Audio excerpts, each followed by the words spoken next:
தேவன் ஏன் உடனடியாக ஆபிரகாமுக்கு பிள்ளை கொடுக்கவில்லை? தேவன் ஆபிரகாமுக்கு ஒரு மகனை வாக்குத்தத்தம் செய்தார். ஆனால் அந்த பிள்ளை ஈசாக்கு பல ஆண்டுகளுக்குப் பிறகு கொடுத்தார். ஏன் தேவன் அந்த வாக்குறுதியை உடனடியாக நிறைவேற்றவில்லை என்பதற்கான காரணங்கள் இதோ.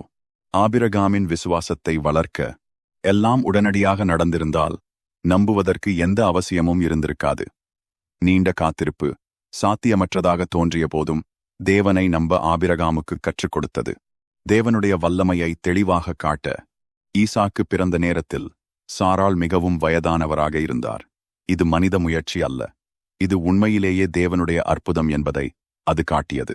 தேவனுடைய நேரம் கச்சிதமானது. நாம் பெரும்பாலும் காரியங்களை விரைவாக விரும்புகிறோம், ஆனால் தேவன் முழு எதிர்காலத்தையும் காண்கிறார். ஒரு தனி நபருக்கு மட்டுமல்ல, அவருடைய பெரிய திட்டத்திற்கும் சிறந்த பலனை கொண்டு வரும் சரியான தருணத்தை அவர் அறிவார். ஒரு பெரிய நோக்கத்திற்காக ஆபிரகாமை தயார்படுத்த ஈசாக்கு வெறும் மகன் மட்டுமல்ல, அவர் ஒரு பெரிய தேசத்தை கட்டி எழுப்புவதற்கான தேவனுடைய வாக்குறுதியின் ஒரு பகுதியாக இருந்தார். காத்திருந்த காலத்தில் ஆபிரகாம் அந்த பொறுப்பிற்காக தயார்படுத்தப்பட்டு கொண்டிருந்தார். ஆகவே தேவன் காரணமின்றி தாமதிக்கவில்லை.